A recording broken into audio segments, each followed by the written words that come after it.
2020 was an absolutely awful year, let's be honest. Everything sort of like stopped. It really stopped. But what's happening now, 2021? What's it look like for the future? So I want to sort of share with you some of the big trends that we're seeing at the moment in the marketplace. And a lot of it is good news. So that's great, because I think we need some good news because we've had a lot of bad. There are a few caveats within that. And then I also want to share with you the 10 topics that are predicted to be the most important for 2021. I will also, if you want to have details of where all the information comes from, I'm happy to give you the sources too, so that if you want to use it, you can. And if we're not connected on LinkedIn, folks, let's connect, because that for me is the platform of the moment for business. So let's make sure we do that. So what are we seeing in terms of trends? There's my crystal ball, okay? I'm not a futurist. So I'm actually picking up trends that we're already seeing rather than trying to predict, holograms or AI or some kind of technology. So these are things that are already happening. One of them, this, virtual is here to stay. It's not going away. Even when we open up and we can do in person, it's not going anywhere. I think you're all aware of that. It's not going to replace in person. That's going to be back for sure. And notice I'm using the terminology in person as opposed to live. And it's important to get the terminology right, because I am live, online, but I could be live in person. So don't say live when you mean people actually getting together, because you'll confuse things. Use the language of the bookers and of the organisers. So virtual's not going to replace in person going forward. We know that, but it's going to definitely be very much part of it, and it's going to be a bigger part than probably we ever realised. And it's made us sort of come into the future, which is really exciting. So we're in the future. It's going to stay because it's cheap. It's got a great reach. There's no hotels to organise. There's no catering. There's no travel. There's no pollution. Well, there probably is pollution if you're an expert in this, as electricity and all that kind of stuff. But it's not as bad as getting on an aeroplane, of course. And also the lead times. If you decide you're going to put a virtual event on for your company or for your team, you can do it in no time at all. You don't need to plan ahead. You can make it happen straight away. And the limit to how many people you have involved is based on the technology. You can have, tens of thousands. You can do a Tony Robbins. You can have everybody involved, which is wonderful. So it's not going away. What we are going to see, though, we're going to see a bit of an upsurge when the in-person comes back for sure. And we're seeing events being booked in person now for the next quarter. We're seeing them for 2021. I'm sorry to say, I do think we're going to still be stop, start. I don't see us opening up fully, because there's too much going on in different countries. We're not all in the same place. We're still going to be having some challenges. So I'm thinking for 2022 is where we're going to see absolute upsurge. We're seeing a lot of people booking and planning for 2022. And it's a bit like if you look back 100 years ago to the last pandemic and the roaring 20s, we're going to have a bit of that. We're going to have some joy and some fun and people spending money, and it's going to be amazing, but it's not going to be this year. I really don't think so. I think we've still got, honestly, another year of a bit of hell to play with. And then what we will see is we'll probably be learning to live with this disease, because I don't think it's going anywhere. We're just going to be learning to live with it and live alongside it and be much more careful. This isn't coming from me. This is coming from expert futurists who I work with, because they know their stuff. So I'm very lucky that I can consult the experts and take all of their brilliant information. What does it mean for you, though, this sort of the virtual that's going to stay here? And what does it mean, this upsurge in 2022? People are already planning for 2022. So if you are running your own events and that's what you do, and that's part of your model, get in there, book your venues, start planning it, start sharing it, because that's going to get booked up fast. And I can see prices growing and going higher for venues, etc., who've had to struggle and not do enough business. So if you want to book it in now. And the other thing we're going to see is these short lead times for virtual are going to continue. So you've got to make sure that you are responsive if people are coming to you to ask you to speak. You've got to be on it super fast because they will go to the next person. So you've got to get organised if you're not organised, and have some way of communicating if you're attracting business. The other thing you have to do, virtual's here to stay, the standards are going to be higher. We're fed up with poor quality videos. We're fed up with poor quality audio. No one's going to put up with that anymore. So if you need to invest, do it. Don't hesitate anymore. It's here to stay. Invest in your tech. Don't leave your lovely new microphone, Reshma, in the box in the corner. Unpack it, plug it in. Yes. And the sound and visual is so important, but also upskill, really, learn how to present virtually. Yeah, because it's not going anywhere. All right. Anything else anybody wants to add with regards to virtual staying that I might have missed? Or we all happy with that? And I can move on to the next one. Anybody? Lots of ladies here today, I've noticed. Where are all the men? Maria, I have a question. Go for it. How are you? Do you think it's a good idea to get the e-speaker certification? Well, the virtual speaker certification. Yes. Does it make any difference? Yeah. Personally, I don't think so. But I think what makes a difference is somebody seeing you on video presenting virtually. That's what I would want. I don't care what a certificate says. I want proof. So a certificate, and the virtual certification is actually quite basic in terms of what it's testing you. So for me, if I'm booking, I just want to see you do it, and I want to see you do it well. So get some videos, do some videos. You can do them yourself because you're virtual. So that's what I would do. I don't think there's any need to do the certification, to be honest with you. And who are the certifiers? Let's say no more. Let's move on. I'm going to move on to the next one.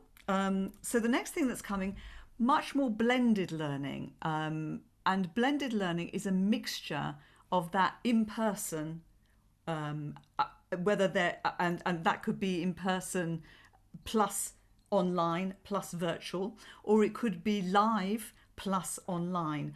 The blended thing is there's going to be lots of different ways of delivering much more because people have embraced virtual.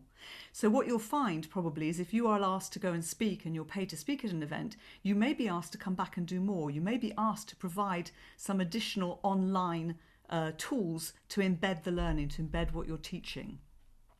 And if you're not doing that, do think about having that as an option, because you'll stand out above your competition. If you can say, listen, I can do a live, I can do an in-person, but I can also leave you some online tools, online training, which people can do for the next 6 weeks to embed what we've covered, or I can give you the online version. That's definitely coming up much more. That longer term relationship with the experts, we're seeing it more and more, which is great if you've got the expertise where you can do much more, because people are prepared to invest more money in your expertise. So that's good news. See, I said there was some good news. If there's any questions, just shout out, because I can't see you all on screen at once. So just feel free to do that. Budgets are coming back. So learning and development budgets and event budgets are coming back to 2019 levels. That is fantastic. So that's really good news, because that means that people are going to be investing, and certainly on the learning and development, there's much more money than there ever used to be. But because the learning and development is coming to the board level table, the leaders are realizing that this is a really important area, that skills need to be upgraded, and we'll be sharing some of those skills and some of those topics later, the top 10 areas that leaders want to be investing in, which again is really exciting.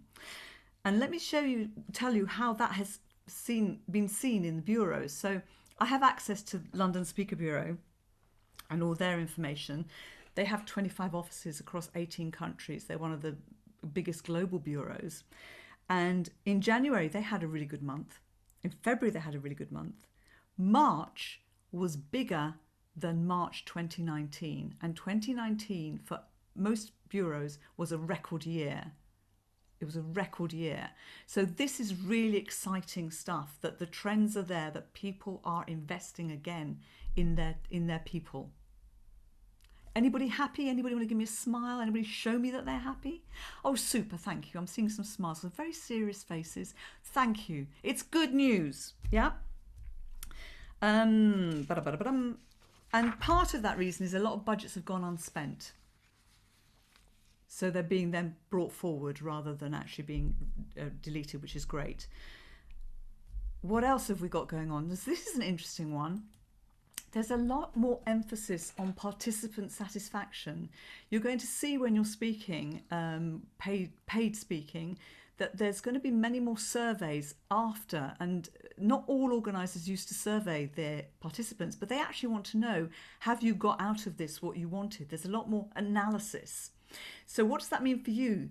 That means you need to be really clear. What is the organiser expecting from you, and what is they wanting their audience to say, the participants to say after your participation? There's much more emphasis on this, much more emphasis on return on investment, which actually I think is a good thing, because it's really putting an emphasis on speakers and experts really delivering. Yeah? Nora's happy about that. That's good. Thank you. I can see that's good. I can see, because Nora's confident that she delivers great value. But that does mean you need to, when you're being briefed and when you're scoping with a client, you need to ask the right questions. What does success look like? What are you going to be asking in your participant satisfaction survey? What are those questions that I'm going to be judged on? I'd want to know. Yeah? Cool? Super. Any questions on those main trends? The trends are virtual, here to stay, blended learning, budgets coming back, and greater emphasis on participant satisfaction before we go into the top 10 topics. Any questions? Anybody happy? Anybody unhappy? Juliet, I can see your hand. If I don't see your hand, do shout, because I can only see a few on screen at a time. Juliet. Thank you. This is great. Yeah, I just wanted to say a word about surveys and evaluations, because I've done a couple of events in the last year where I've actually been sent the results of the feedback survey, and it's been incredibly helpful, especially where you have an ongoing relationship. So I'm working with one organization, and I did 3 events, and I'm hoping to plan a series for next year. And getting the feedback from the events has been really helpful, because it means I know how to pitch to them, how to plan. And even if it's a little bit, constructive criticism can also be useful sometimes. So one of the questions I would always ask is, do you do feedback, and can you share it with me, and kind of be open to the learning, because it shows that you're willing to improve as well, which I think has been great. Absolutely. And you know what? It's gold, because those surveys are telling you what's missing, what else they need. If you're able to get hold of the survey in advance so that you can tweak it, I certainly would add a few questions. I mean, one of the questions you also want to say is, based on what you've covered here, is there anything else you would want? Because you can go back and say, this is what I can deliver. And Juliet, you see, you're proving that trend that clients are wanting more. They're not wanting that one hit wonder. They're saying to you, we want to do 3 more, these more. That we're absolutely seeing that. And that means you've got to really think about, what else can I deliver? How else can I have a longer relationship? That's excellent. Love that. Anybody else got anything? I've got a question, Maria. Hiya. Let me find you. It's Liz. Hello. I got to find the screen. Keep going. I got you.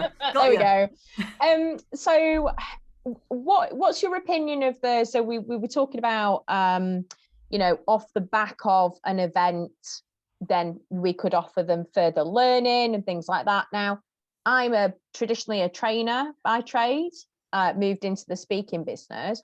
Do you think there'll be a place for traditional keynote in virtual ever, or do you think it is moving towards what I would understand a training session to be, with engagement and activities? And how do you see that working in terms of then offering that, and then offering a sort of what I would understand as a learning opportunity off the back of it?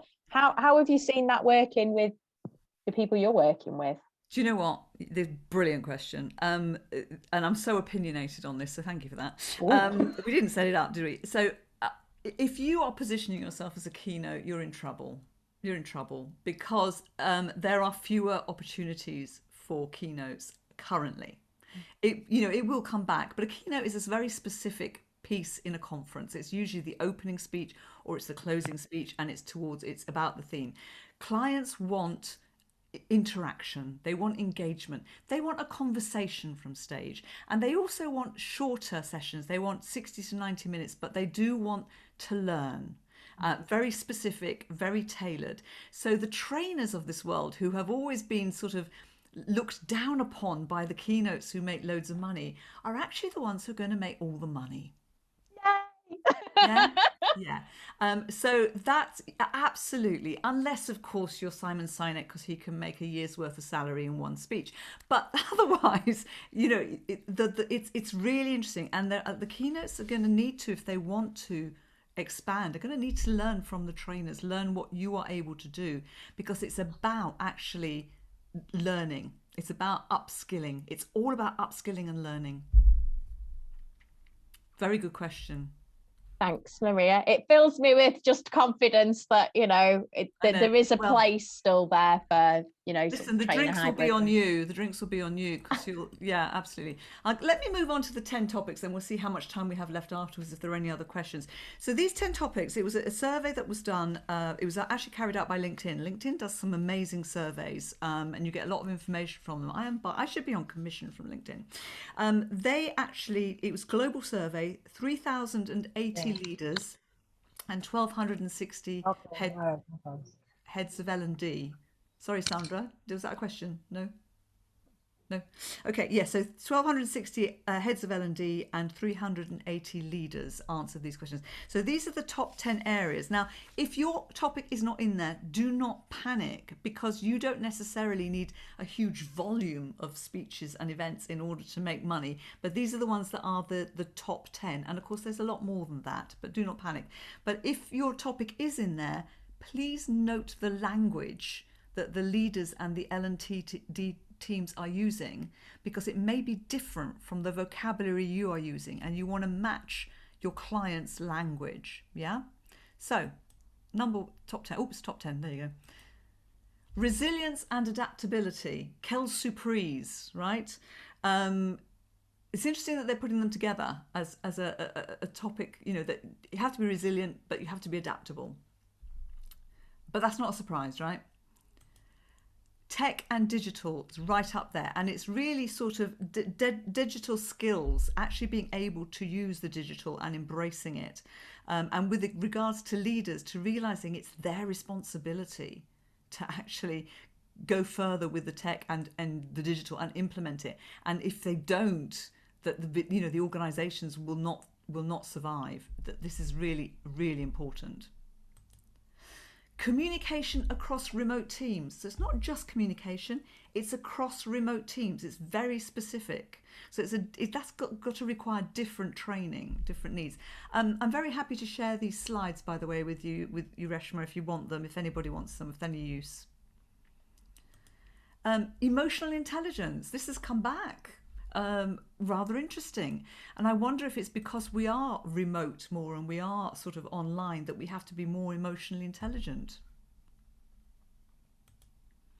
Cross-functional collaboration. So it's not just collaboration, it's not the team, it's cross-function. So it's very specific about sort of the whole organization collaborating. Leading through change. Again, probably not a surprise, because we're all going through huge change. Nora saying, yeah, I knew that one. Diversity and inclusion, again, not a surprise. Oh, Nora likes that one too. Do you know, I love the fact that you're reacting, Nora, because there are a few people are not, so I don't know. Let's have a look. Yeah, Kerry's smiling, that's good. Pam's got her head in her hands, so I'm not sure about Pam. Are you all right, Pam?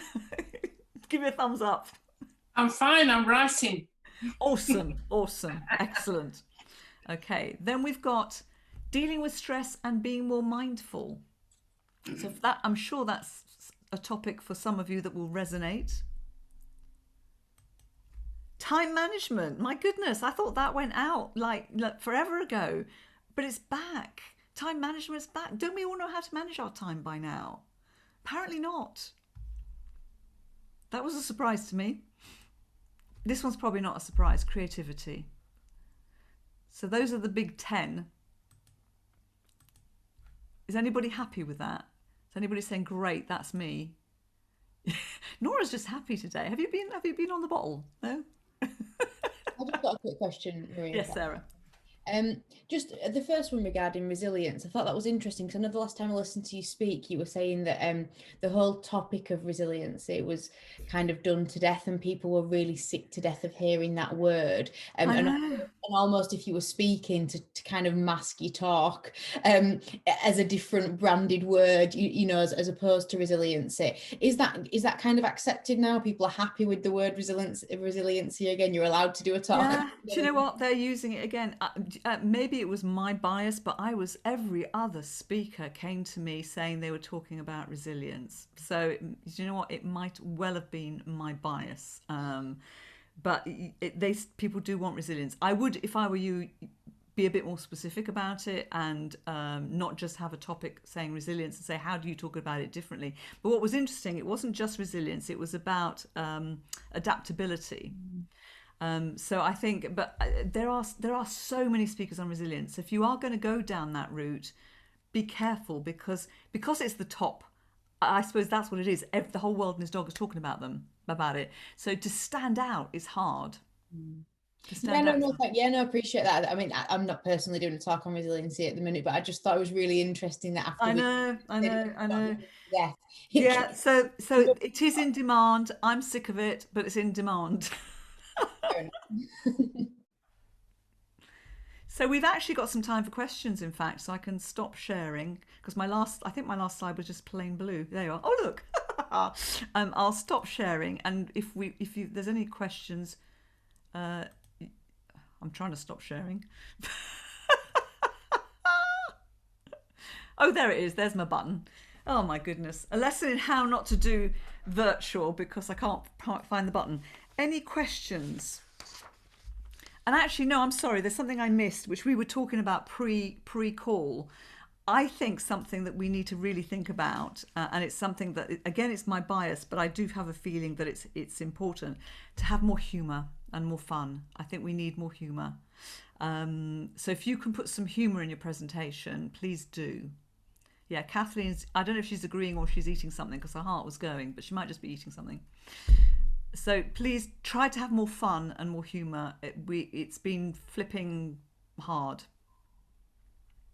So we've got 5 or 10 minutes, whatever Reshma will give us if anybody has any questions. Maria, I've got a bit of a sort of an observation because my subject is marketing with a difference, and that's not on the list. However, looking at the leader headings of cross-functional collaboration, which I see as networking, connections, growing together, helping people to grow, as a massive opportunity for me, and creativity, because you've got to be creative in your marketing, and if you're not going to get anywhere these days. So because I work very holistically with my marketing, and I love those, so there's a lot that I can play with. And then the stress elements as well, being more mindful at work, I suppose that leads with time management, because I think time management is an area that we've probably lost the plot, being online so much. I think we have. Out and about enough. I think we have lost the plot. And I don't know if it's time management or if that's, if that's the real problem, or if it's energy management or attention management, which I think is far more important than the time management. I don't know. Can I jump in here for a second? Of course. Because I can tell you some of the discussion in the US, which the time management did not surprise me, because there's been a lot of talk here. I don't know if it was Warren Buffett or what's the name, Microsoft, Bill Gates. In a discussion of theirs, they coined this phrase, busy is the new stupid. So there's been a lot of discussion. Have you heard that? No, but that's me. I'm stupid. Well, it's this idea of people constantly saying, I'm too busy to do this, I'm too busy to do that. In other words, using busy as an excuse. So that having people at that level of the business world come out and say that, I think would automatically dump it onto this top 10 list, because I know that's a lot of the discussion here. And my whole business is based in humor, so I'm not worried. That's interesting, Kathleen, though, because I think there has been a bias in terms of the people who were surveyed. That it was very much that a lot of the US folk, there was US, UK, Europe, and Asia. But US always seems to be leading the way when it comes to topics and trends anyway. So it's quite useful to hear. You're a great source of information. So everybody pick Kathleen's brain. Juliet, you have a question. Hi, yeah, I'm just really excited by this because I'm a time management coach and I'm involved with lots of discussion groups in the US. I'm part of a task force and a study group when I'm writing. So I'm in touch with the time management gurus in the States. And what's really interesting is time management and productivity are being talked about together. So it's productivity in all areas of life, not just work. But I think time management embraces every single topic on your list. And that's why I'm so excited, because it's about being creative. It's about stress management. It's about mindfulness. It's about communication in teams. It's about adaptability. And I love the fact that you talked about attention management, because that's one of the phrases that's used. And actually, people are talking now about priority management, emotional management, which is all part of how you make decisions, where you put your attention, what you prioritize, as well as how you get things done. So I'm super excited by this because this checklist is almost everything that I do. And this is great. Fantastic. So we've got 3 happy people, 4 potentially. Awesome. That's not bad out of 27, is it? Fantastic. Sounds like you're all having a great time.